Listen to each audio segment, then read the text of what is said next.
Lizzie, am I talking all right? Can you hear me? Does the sound okay? Let's do a couple little things. So who's here for a government of, by, and for the people? Yeah! Who wants a more true democracy? Yeah! What state's going to live up to its motto? Yes! We started clean elections. First in the nation. How we doing on sound? I think you're good. Think we're good? Just move the mic towards your face. There we go. All right. Technical assistance aside, I want to say good early afternoon, Mainers. That's right. This is a rally. You can kind of hoot and holler. It's good.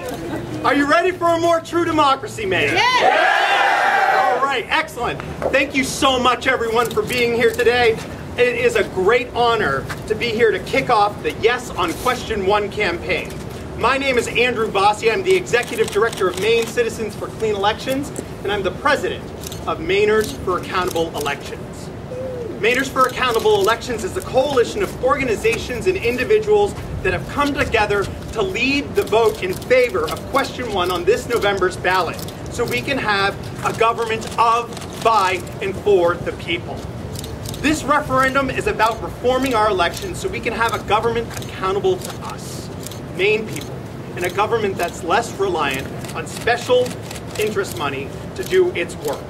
It's about making sure all of our voices are heard in our elections. It's about protecting our democracy for the future. And it's all possible because of you, Maine people.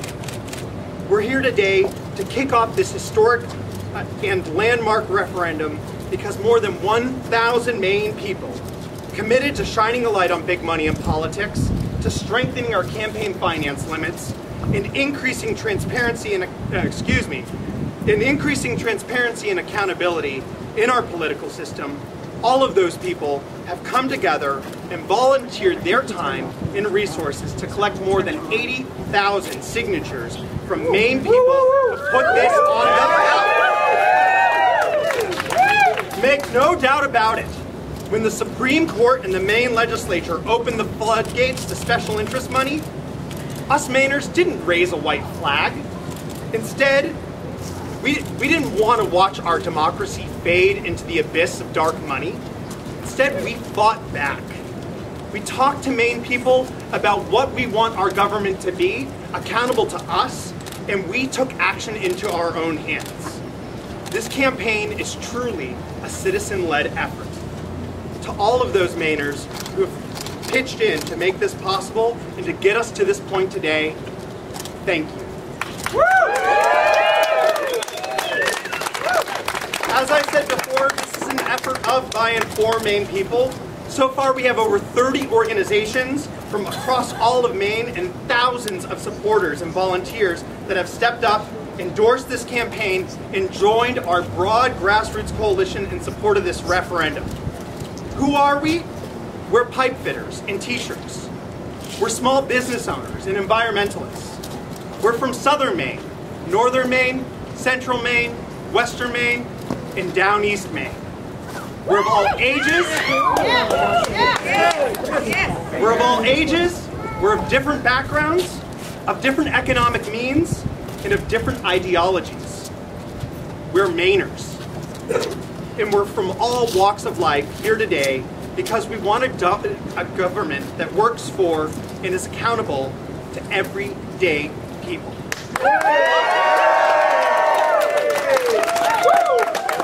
It's time to say goodbye to a government that's bought and paid for by wealthy special interests. And that's what Question 1 will do and why it's so important.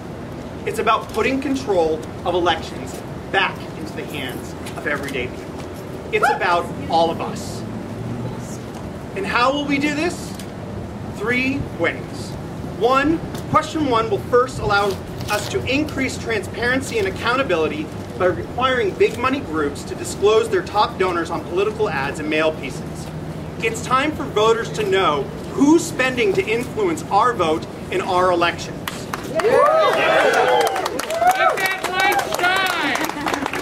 2, It will strengthen campaign finance limits by restoring Maine's first-in-the-nation clean elections law so everyday people can run for office, and once they're in office, not be beholden to special interests that are all too eager to fund campaigns. Yes. And thirdly, it will hold those people that have broken our campaign finance laws accountable by increasing fines and penalties for violating them. These laws are about helping protect our democracy and guarding against corruption. And violators need to be held accountable. It's time to put an end to fines merely as the cost of doing business, which has become all too common in political speak these days.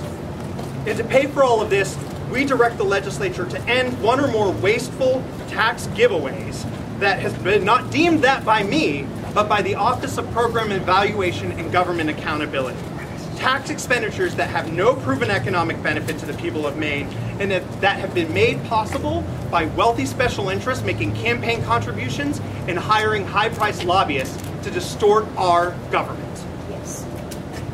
That's what question 1 will achieve when Maine people pass this referendum at the polls on November 3rd. These common sense reforms will help put voters first and foremost in our elections and as a result in our government.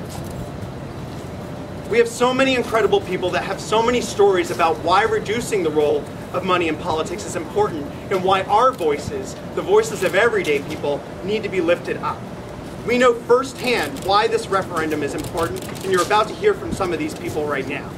First up, it's a great honor for me to introduce Republican State Senator Roger Katz. Senator Katz has been a strong ally of campaign finance reform in the legislature and a friend of the Maine Clean Elections Act. He's a vocal supporter of this year's referendum. Roger? Okay.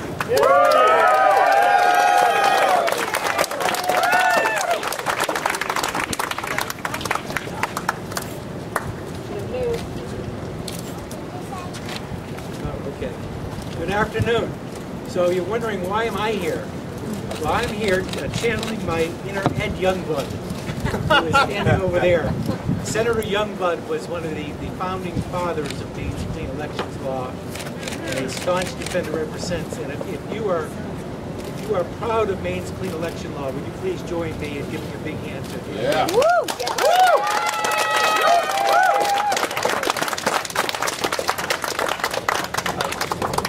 I've got a news flash.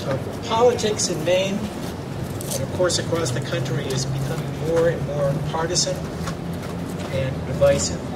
Yet today, here we are, Republicans like me, Democrats, Independents, Greens, united in support of an initiative that will elevate the voice of everyday Mainers in our political system, shine a light on big spending, and strengthen our democracy. We should be proud because it's a reflection of the commitment we all have to our state of Maine and the rapidly increasing concern that all voters have about the growing role of big money in our politics. When it comes to protecting our democracy, it really shouldn't be a partisan issue. And I'm thankful to say that in Maine it hasn't been. I ran for the state senate in 2010 under one set of rules. And then Citizens United came along and changed those rules. And since then, we've seen the flow of ever-increasing amounts of outside money into Maine's campaigns, just like we have in every other state. I've watched that money and watched outside groups trying to influence the outcome of elections. And it's common sense laws like Maine's clean election laws, and we are absolutely a national leader in this, that can help push back against that. It's wrong when many Mainers, including all of us here, don't even know where the money's coming from to pay for the ads that we see on our TVs, our radios, and mailboxes, to sway our votes on candidate elections and also on referendum issues. In fact, in Maine, an investigation by the Maine Citizens for Clean Elections traced the money spent by independent groups and found that funding from high-profile national donors were playing a large role. The voters don't even know until months after the election, if then, who it was. Again, I want to emphasize this is not a party issue. Whether it's George Soros, or the Koch brothers, or labor unions, or corporations, supporters of both political parties have an equal opportunity of vendors. And that's why the time for campaign finance reform is here, and why question 1 is so important.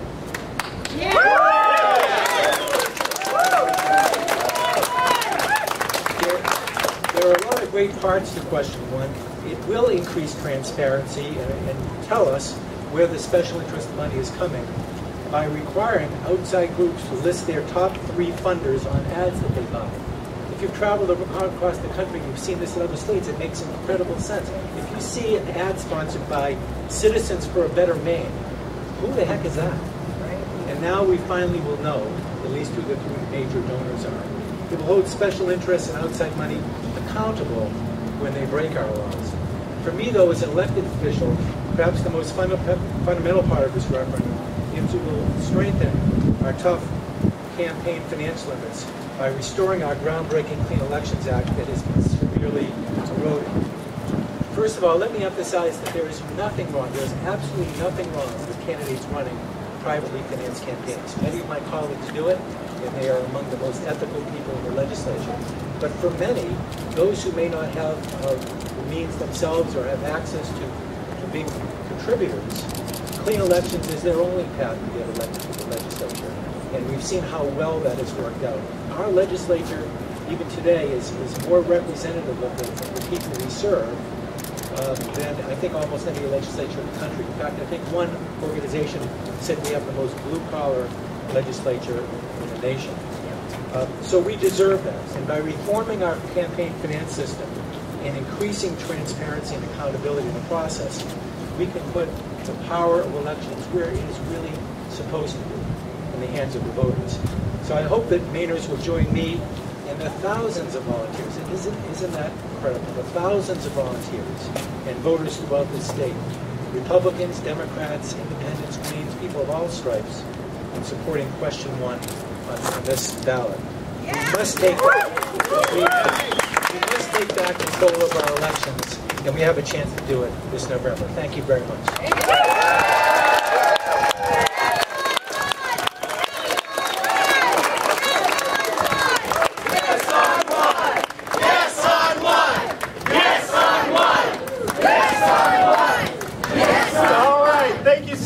Roger. And now we're going to introduce the Honorable Marilyn Canavan of Waterville to join us. Marilyn is a former Democratic state representative and the former director of the Maine Commission on Government Ethics and Election Practices. Marilyn.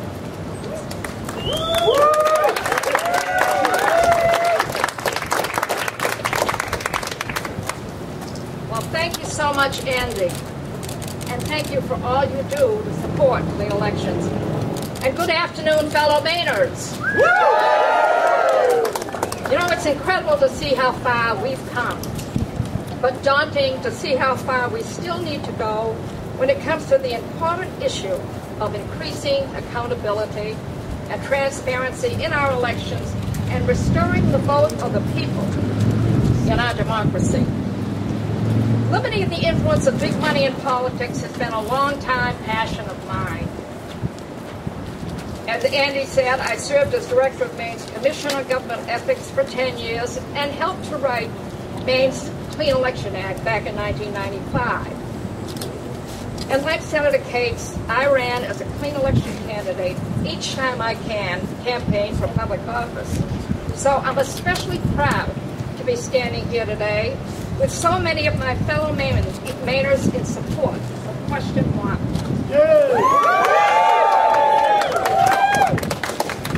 The problems facing our democracy today with regard to campaign spending, public disclosure, and accountability are vast and they're unprecedented.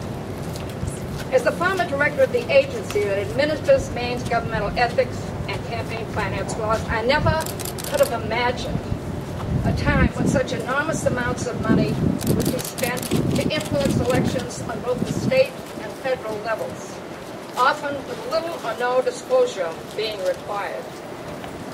And I think the result has been increased skepticism of government and of elected officials throughout the country, and a political system where big money, not voters at the grassroots, calls the shots That's why question 1 is so important. Question 1 will put the power of elections in the hands of voters. And many of us focus on the way question 1 will strengthen and restore our Clean Election Act. But this referendum goes far beyond that. It increases transparency, so as Senator Katz has said, that Mainers will know who is trying to influence the outcome of elections by requiring big money groups to disclose their top donors that we all want to know, and on all political advertisements. And it will increase fines and penalties for those who break our election rules so that we the people can keep our representatives accountable to us. Right now, those fines and penalties are simply considered a cost of doing business. In fact, the largest fine Maine has ever levied against an entity violating our campaign finance laws was just 2.5% of the amount that was spent illegally. 2.5%? That's a better rate than what we pay for a mortgage. And it's certainly not a deterrent to breaking the law. This referendum will allow the state to fine campaign violators up to 100% of what they spend illegally. And it will send, yeah, you like that? And it will send a clear message to out-of-state groups and special interest groups trying to skirt Maine campaign finance laws and buy our elections, that Mainers mean business, where it concerns accountability and transparency in the election process, and that Maine elections aren't for sale. Please join me in supporting question 1 this November, and let's put control of elections back in the hands of the people.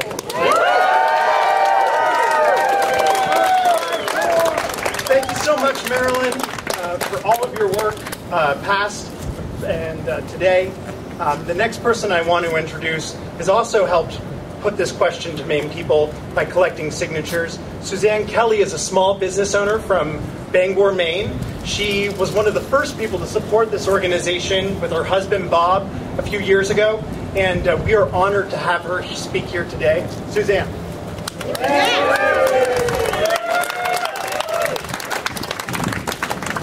I'm Suzanne Kelly from Bangor, and I'm here wearing several hats today. I've been co-owner of a small business, House Revivers, and Kelly Realty Manager for over 30 years. I'm also a Maine citizen and a member of the Unitarian Universalist Church of Bangor, where we believe that all should have an equal voice in the democratic process. I am a strong supporter of the Clean Elections Initiative. We need to pass this initiative on November 3rd. It will give Mainers a chance to level the playing field that has become a cockeyed, lopsided mess over the last decade, allowing the big rich players to run rampant and control the game without getting caught. In 1996, Maine passed the Clean Election Act, the first public campaign finance law in the nation. Imagine that. For quite some time, it was successful in keeping things fair. Viable candidates with limited funds were able to run for office against candidates with more means. Candidates who didn't follow the rules and spent more than they should were penalized. But years of actions by the courts, legislature, and governor have crippled Maine's original law. Accountability has dwindled, and the law's original intent has been watered down. The Citizens United case, decided by the Supreme Court in 2011, upheld an argument that government could not place limits on political spending by independent organizations such as corporations. Do we want that to continue? No! This decision landed the hardest punch of all to an equitable election process. It has allowed big money to select candidates and control outcomes. Our voices as individual citizens have been weakened. Small business owners have always been vital contributors to America. We play by the rules, we create jobs, we stimulate the economy, but our voices have been weakened as well. How can we compete or have a say in elections with big money calling the shots? It's almost impossible, right? But not completely.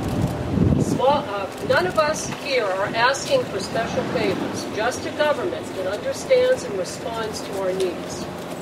We want a democracy where small donors have the same access to political leaders or have a say in our elections, but our voices have been weakened as well. How can we compete or have a say in our election when big money calls the shots? None of us here are asking for special favors. Just a government that understands and responds to our needs. We want a democracy where small donors have the same access to political leaders as wealthy CEOs and large corporations. This is something we in Maine can do, right? Yeah. We can do it again. Why deprive ourselves of able candidates ready to serve as our leaders because they don't have the means? Or end up with leaders who have an opportunity to serve us just because they are of their corporate and super PAC friends and their fatter wallets. Not a good deal. Let's work together to pass the Clean Elections Initiative on November 3rd. We need to go back to our communities and spread the word. Actually, it's 18 words, and I didn't come up with these. Everyone participates.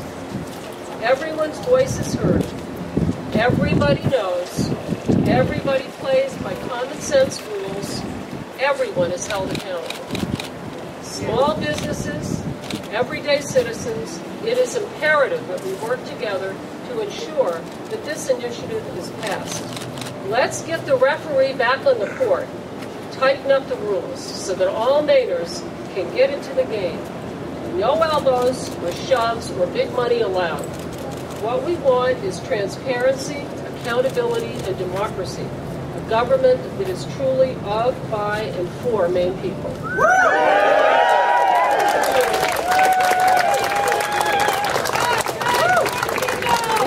Thank you, Suzanne, and thank you all again. You just heard 3 different stories. You heard Roger's story of how he wants to make sure that we maintain a blue-collar legislature. You heard Marilyn's story that's watched in her lifetime our democracy look more like an auction than a government that's reliant upon voters alone. And you heard from Suzanne, who told a story about how our voices and the voices of small businesses are being drowned out. What's your story? Is it an environment you want preserved for generations to come? Is it fair taxation? Is it reducing government waste? Is it affordable health care? Is it your hopes, your dreams, and your desires? All of that rests on political equality. Think of those stories. What is it that we want to achieve? There's more that unites us than divides us, despite what people say. And a democracy unites us. I can tell you what our story is. Our story as a nation is one where we said rule by one is not something we're going to deal with anymore. That a government is going to be truly of, by, and for the people. When we founded this country, we set that value. When we had the Civil War, we said that you can't enslave a certain group of people. We then gave them the right to vote. And we then gave women the right to vote. And we gave 18-year-olds the right to vote. All in the name of achieving political equality. That is our story. That's the story of this country. And time again, we have met the challenge of building a democracy that gets us to a more fair, just, and equitable society. Make no doubt about it. Opposition will come. It will come and they will tell lies, and we won't know who's spending the money until well after the election, if ever at all. But keep this in mind. Anyone that tells you that this is anything other than building a democracy, that it's anything other than all of our voices being heard, is lying to you. This isn't an effort of the 47% or the 61% or the 99% or the 1%. This is an effort of the 100%. It's to live up not only to our state's motto, but our nation's motto, E pluribus unum, out of many, one. And all of us coming together will make sure that we have a government that works for all of us. So think back to what your story is. Why do you want a government that answers to you? And I want you to keep that in mind. And I want staff right now, or anyone with a clipboard that can sign people up to volunteer, to raise their hand. Come on, raise them up, yeah. So these people are an opportunity for you to have your story shared and to make sure that your hopes, dreams, and desires are met, because we will build a more true democracy. Please sign up with them. Sign up to volunteer. Sign up to donate. Sign up to commit whatever you can to make sure we continue our great tradition in this state of fighting for a democracy, fighting for a government of us. And with that, I think we got to say one more time, yes on question 1. Yes on what? Yes on